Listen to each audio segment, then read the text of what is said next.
Dr. Jeff Spencer, Champion Maker here, and I want to share with you one of the most important things that every prolific achiever consistently does.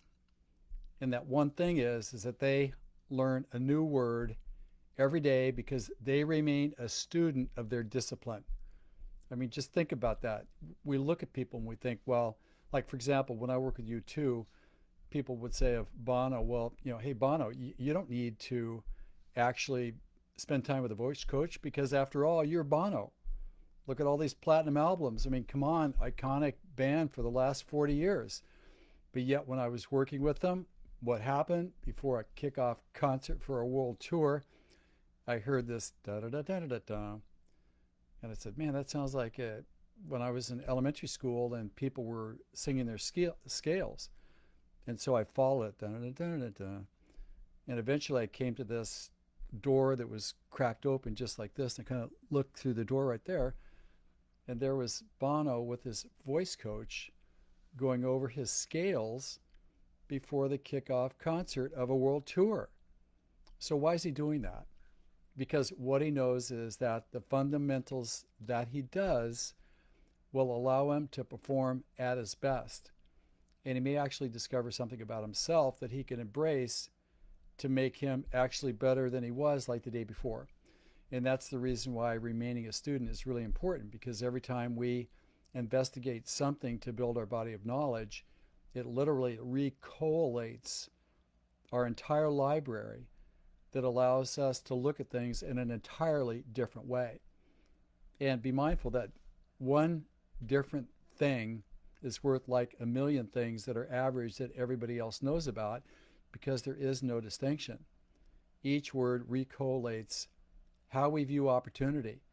Something may be there, but the one word that we don't have may make the difference between us recognizing it and us not seizing that opportunity that may change our life permanently in a very good way forever. We just don't know, and we shouldn't decide on that. Like my daughter, Dad, I don't understand why I need to take this if this is what I want to do.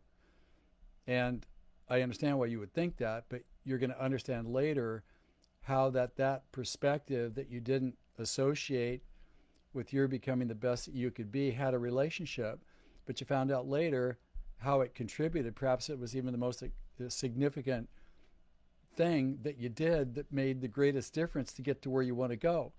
And had you discounted it, then that progress would have never happened. And that's the reason why remaining a student is so important. How do we actually do that? Well, first off, it's something that we have to do for ourselves. Nobody can learn our knowledge for us. There are books. Remember those things called books? Well, there's books on tape, there are audio books, there are hardcover books. It's important to have several books kind of laying around. Some people like to read bits and pieces. Some people like to read books from start to finish. You decide. But the point is here is just the fact that you open a book and you look at it, you're looking at things in a different way that's building to your mental critical mass. If you dedicate, let's say, 15 minutes a day, which your brain will say, well, that's not enough. Of course it is. I mean, that's like almost 2 hours a week of opportunity to learn that one thing that may make the difference in your life permanently for a bigger, better, faster, and for free. Another thing is be around people that you aren't normally around. New people bring innovation. People that we know just bring us what we already know. Just they reinforce something we already know. And in a certain sense, then we become inoculated to that, where we become desensitized to it. Different people, build that into what you do. Exposing yourself to innovation, perhaps in areas that you're not even used to or interested in. I did that once. I went to a Mensa meeting, which is you have to have an IQ of, I believe, over 135 to be one of the brainiacs that gains you entrance to the Mensa Society. And I went there and there were guys, playing 10 games of chess with each other. They were quizzing each other on physics problems. I'd never been around that before, but I learned a lot. I learned that people can get together, and no matter how smart you think you are, there's always someone that can bring another perspective to you that can make you better. There's also opportunity to teach. when you become a teacher and you're helping other people learn things, you really get a chance to look at yourself and what you really believe yourself to be in terms of your knowledge and your ability and your mastery of that knowledge. And when we share it with other people, it's not only a test for us, but it's a chance to elevate them towards their bigger future.